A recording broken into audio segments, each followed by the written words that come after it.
That doesn't work. But I mean, it does. No. You think Luffy's above punching himself in the face? yes, I do. No. Welcome to Taco Don. I've seen I'm Luffy Sleepy do silly. Melbourne. That's just Charles. And no, How you not Luffy gonna let me do the stealthy intro? not- You a hater.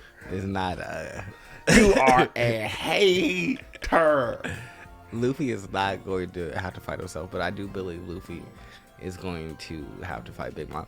We are talking about chapter 1119 or 1119, One Piece, and Vegapunk's message is restarted Because our two compatriots, well, not our two compatriots, Bonnie and Luffy have gone in Nika mode, and then the robot's like, "Oh, I care again," because he really didn't care before.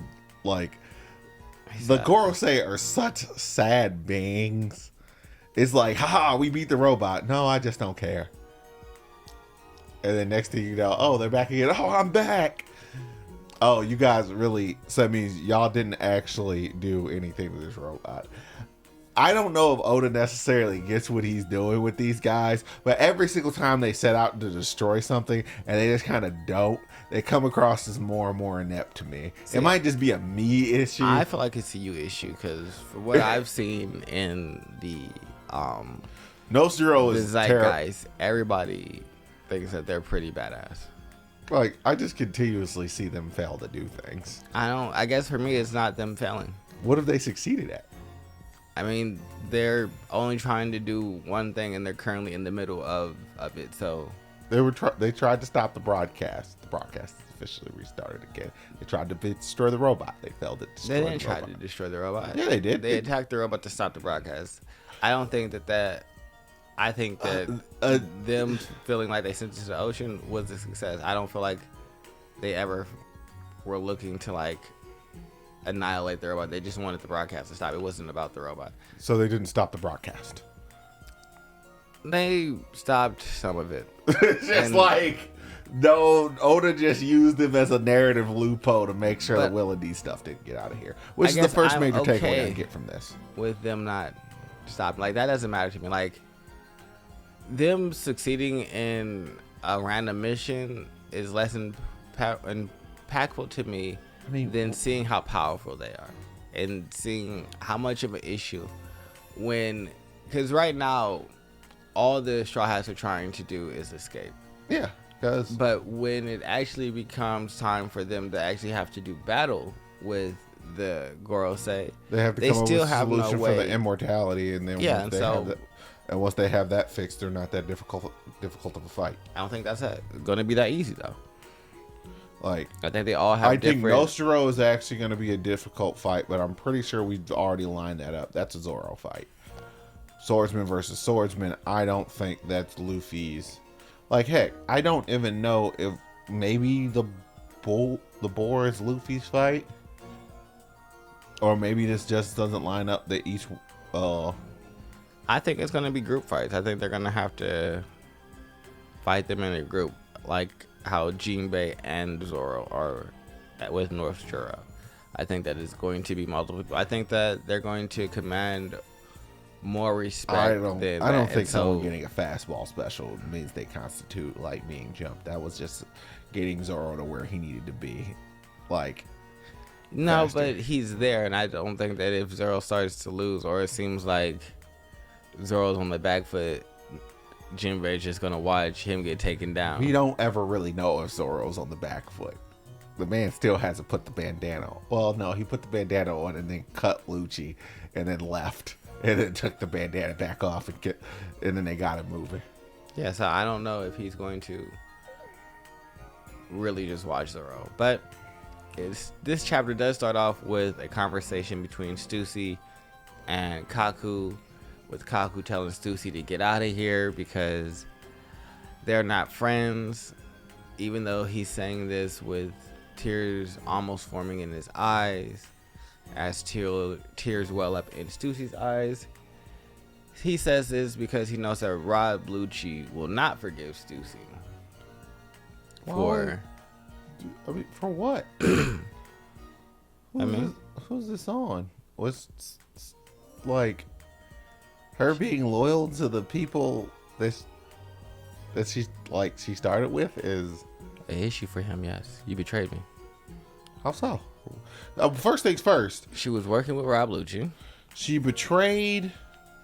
Either she was betraying the people who she came here with, or she was betraying y'all.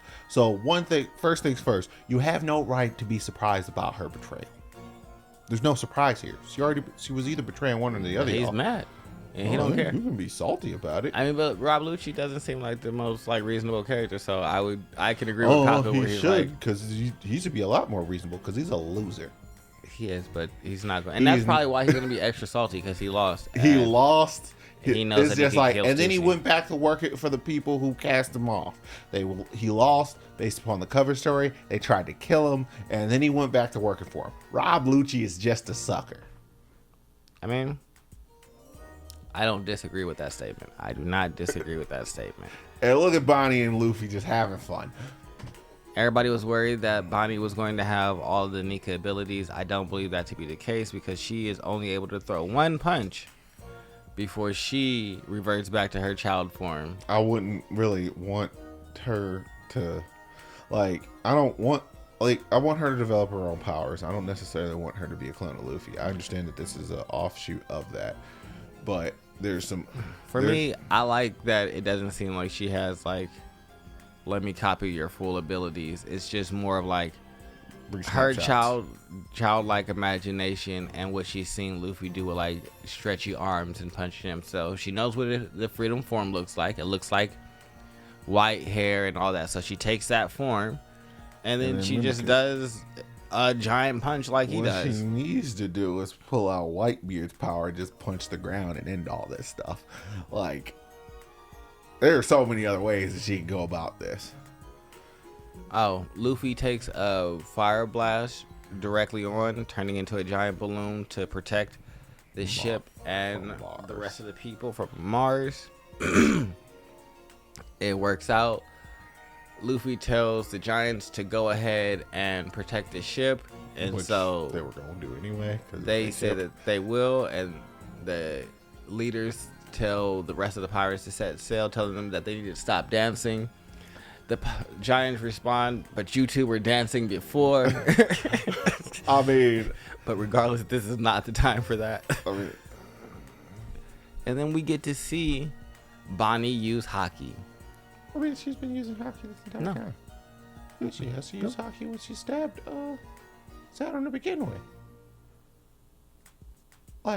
This ain't new. I feel like the Black Lightning was Saturn's. That's the big thing. The big thing I figured out is she doesn't have conquerors.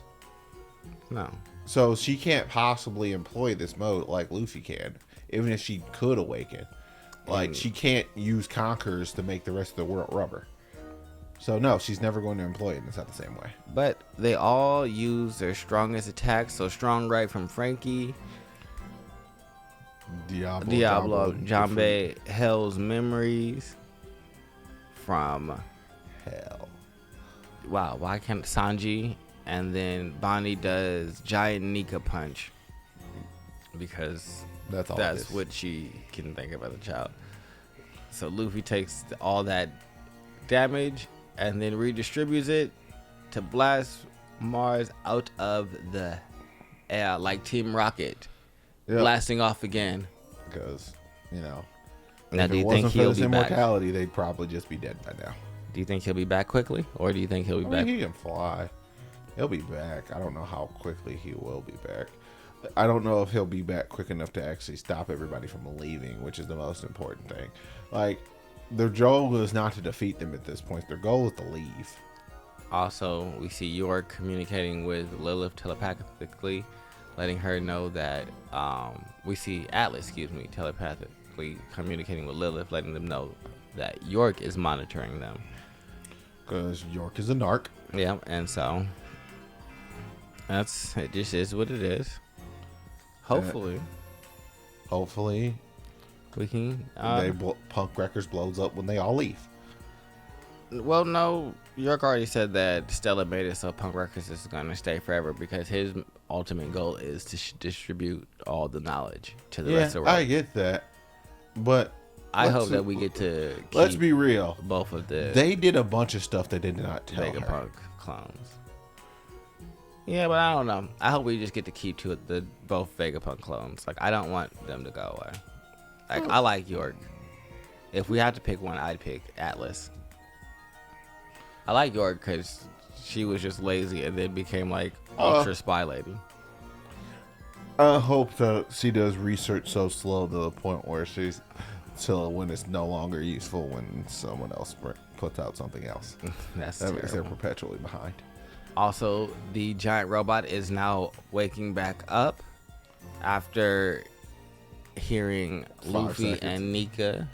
And then the broadcast restarts, and then we go all around with everybody. We see Sparrow. We see a bit of the sweet pirates. And this is why I think Big Mom is coming back. I think she's coming back to Elbaf, and that's where her and Luffy's final clash is going to be. At that point, we would see like everybody will be coming to Elbaf. Silver's Rylai will be coming there. Doflamingo will break out and pop up. Nope. Who else have we seen? The rest of the Marines will pop up and show up to Elbaf. X-Drake coming to Oda Elbaf. said Luffy's going to defeat all of the Yonko. So Luffy is Yonko, and then technically, didn't they have that weird triplicate thing going on for a hot second? Like, and at that point, I mean, he has to beat up Buggy and Crocodile and not Doflamingo. No, it's only Buggy because he's the only one that's considered a Yonko because his crew has Crocodile and Mihawk on it. I honestly just don't think the Yonko as a title means anything anymore. Like, it just doesn't. It doesn't hold water. As soon as we reframe this to the point where the Gorosei are the enemy. Now that we beat Big Mom and him, like, I wouldn't be surprised. They didn't beat Big Mom, and that's my biggest issue. They just pushed her off. They gave her a ring out, and that's not enough to qualify for a defeat for Big Mom to me. So Luffy has to beat her. Oh, that's a matter of relativity. If Luffy doesn't beat Big Mom, I'm going to take it as a strike against the story. I'm gonna be honest. I'm gonna be honest with you. Like, if y'all just ringed her out and then we never see her again, and that's how you did Big Mom, then Big Mom was a terribly written character. All that hype was a waste. She never did anything. She was a failure from the beginning to end. And why did we even need her? So we can have see how weak the Yonko were? Because her and Kaido were so drastically apart in terms of power and being capable that it's not even funny. How was she a Yonko? She was literally just there for Sanji's arc. No, that's so laughable. You have Sanji, you meet the Vinsmokes, you have this entire explanation, and then you're all good.